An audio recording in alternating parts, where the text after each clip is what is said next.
scallions. I've only suggested early hardy white scallions. Because Only suggest that? what? You say you only suggest? I only suggested one variety of scallions. Why is that? Because it's not worth spending the time sourcing seed from someplace else or another kind, or even tracking it, because scallions they're scallions.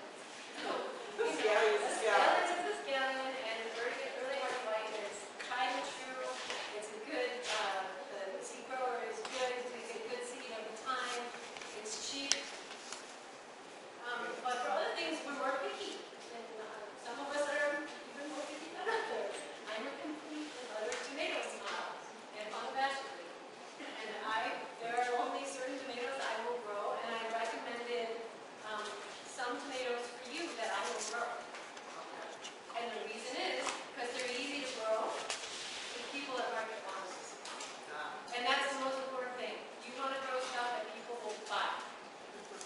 And that sometimes you want to grow stuff that other farmers don't have. Right? I grow stuff that I will eat. That's how I am.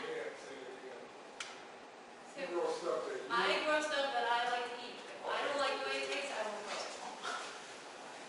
I don't suggest that for you. You need to grow what your customers want. okay. So I suggested tomato varieties for you that I will eat. But I've also suggested some that are very good and that you've got to teach your customers to like. And once they like them, they'll come back for more and they'll pay more. So, and you'll learn this stuff as you get to know your customers, you'll get it quick. And then we went through these already. These 3 columns are specifically for seedlings. We'll see those in the first 2 pot plants. You need to know how many plants, how many cells you're planting. 175 purple red onions. That's how many cells, individual cells of soil you're planting. Here's a trick though. That's not 475 plants. Because when we plant onions, when we seed onions in the greenhouse, we plant 3 to 4 seeds per cell. In one little cell, you put 3 to 4 seeds, not just one. You'll see for most things it's one. Right? But onions, you can grow them in clusters. Way easier to weed when you grow them in clusters. You plant onions every 2 inches in a row, and let me tell you, you'll be unhappy eating. Unless there's a rabbit. Right? Yeah. Yeah, they'll grow. They'll push each other out of the way. You give them space around. Give them like a foot of space around. Is there a little tool you can use that works that they have something like small amounts? She asked if there's a tool to seeding small seeds. That's a very good question, and there are many. There are. And there are many homemade tools. You should just be creative. Toothpicks are really good. Spoons, kitchen teaspoon, really good. Old pin You put holder. some seeds on a spoon and you take a toothpick and you push them off. Pencils like that. Would you prefer doing it manually or by another machine? No machine is going to do this work for you. Not your seedling. Direct seeded into the ground, you need to buy a seeder. We'll get to that. Will you remind me? When we get to the resources, the last page on here, remind me. How can I stay in the sales?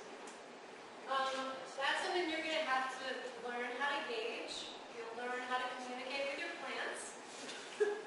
There are standards for each type of plants. Like onions are generally in pots for 10 weeks.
three, not huge harvests, but I'm saying we're trying to manipulate so that we are growing the considerable amount of food, 3 different times a year. Is that, No, no? the second, yeah, I don't get the second part. Yeah, basically, everything has its growing period, maturity dates. So you plant something, then when it matures, then you harvest it. So it's not like everything gets harvested in the fall. You have some things that are early in the spring, some things that are in the summer, and some things that grow in the fall, and they harvest every week. Different things come in different weeks. Sometimes lots of things come at one time. Depends on the maturity dates of the plants. Was that what you asked, the second part, what you asked? Yeah, that answers that, but the thing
people are buying, they're not buying the plants in the future. They're buying the seeds, the labor, the planning, and they're willing to take the risk with it. So read up on it, something you can read up on so you know about it. It's a great way of going because right now I'm hurting because I don't have seed money. I have to find some way to get something. You know, I will find it, you know, because I plan on doing something. I would love to do a CSA, but And CSAs can be more than one farm.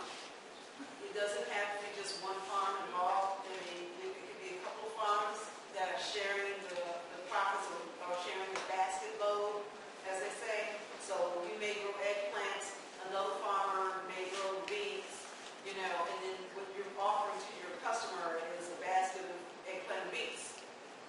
You know, that's shared, they're supporting two farms through that model. So, I mean, it doesn't have to just be generally just one farm. If you're thinking about, if you're considering doing a CSA, you should talk to farmers that have done CSAs. They will have a lot to tell you about what to do, what not to do, what to look for. Nick Welty, your guest speaker last time, was he operated a CSA as part of his overall program of how he makes money. But he did CSAs, he had multiple venues, CSAs, restaurant, farm to school, food hub, several different venues that he did. And there's a lot of CSA farmers now. A lot of farmers have dropped it as well. So if you remember, anytime you have questions, you can go back to your information about your croplands, because there's information there about why they're developed the way that they're developed. And if you go to the very last one, which is cropland D, you'll see some information that says specifically that the diversity of stuff chosen and the quantities there are designed for somebody who's planning to do a couple of markets a week, not one, but probably one and a small one or two medium-sized ones, and a 20-member CSA. So the quantities that are planned in your croplands are thinking about your end market, right? 1 to 2 markets a week plus a 20-member CSA. You can shuffle that around and say, I'm going to do one huge market a week, and I'm going to sell to 4 restaurants, right? Or whatever.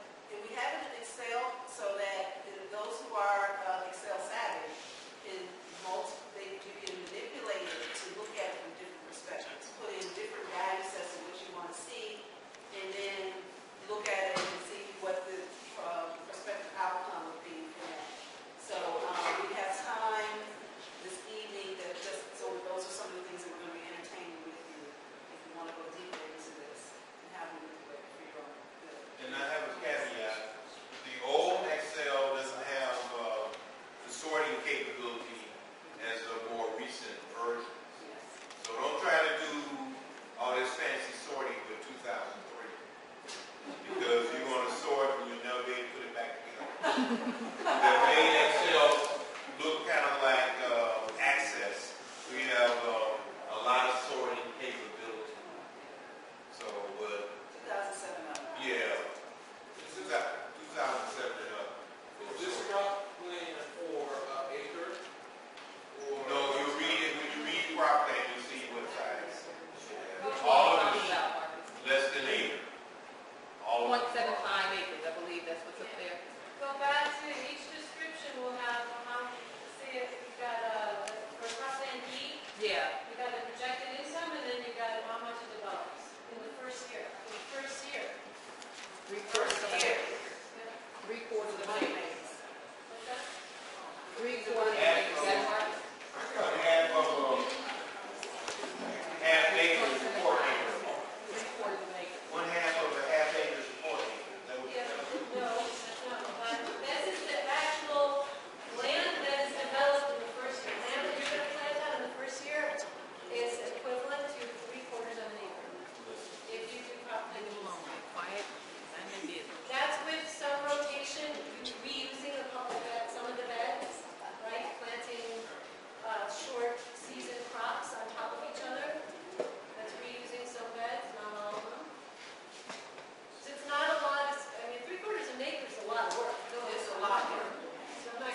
saying like, that's the first thing they say is, hey man, give me them greens. Everybody that I talked to, but last year, it was like a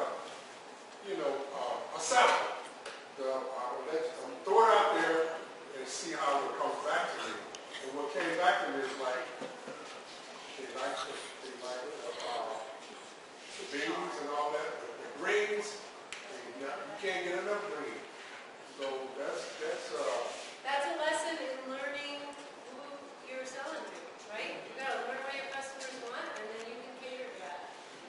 These plans are developed based on high-end markets. I've worked in high-end markets for a long time, and I can tell you that every market you go to is going to be a little different, but if you are focusing on high-end markets, which are, they identify themselves that way as high-end markets, they're going to have the same values for the same kinds of crops, right? High value, high quality greens, heirloom tomatoes,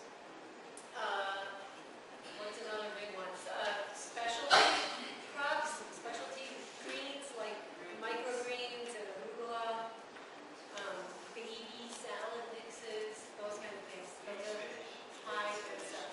Now, let me just tell you, crop plan B, based on greens, it's heavy on spring and fall because most greens like it in the spring and fall when it's cooler.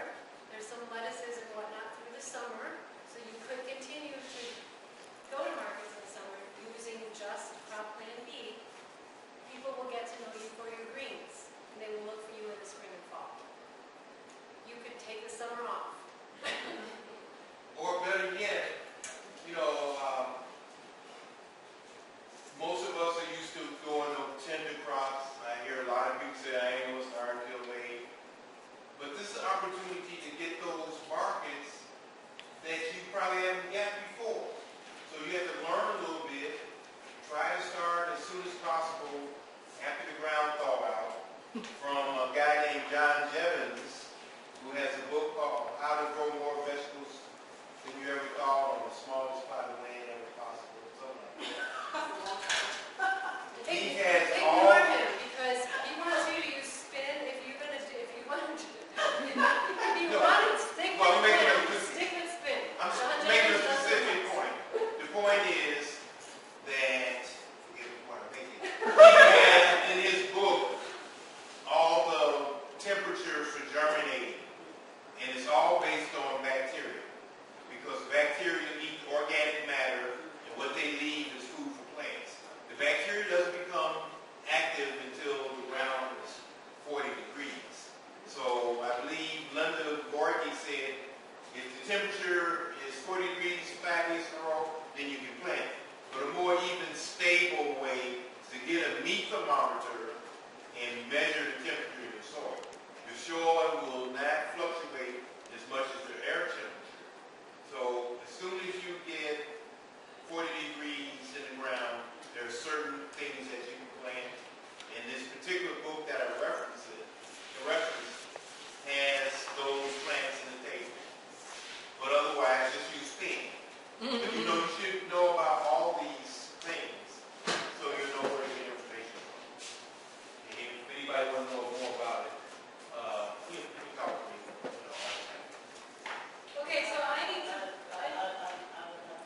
that's suggested bunch size, so I'm saying in a perfect world, and this is a nice little talking about this actually, because if you grow these onions, the first two varieties I have up there are real winners at the market as fresh onions.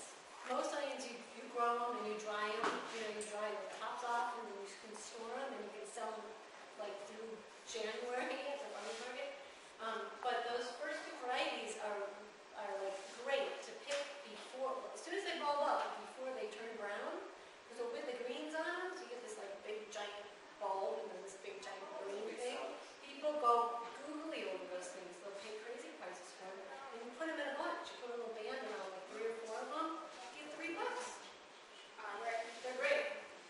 So suggested bunch size half a pound. Suggested price per bunch $2. Expected income per bed. That's an important number. You can do all of your planning for the future based on that number. Expected income for this seating. So obviously we're planting more than one bed on whatever date, the 224, which is passed.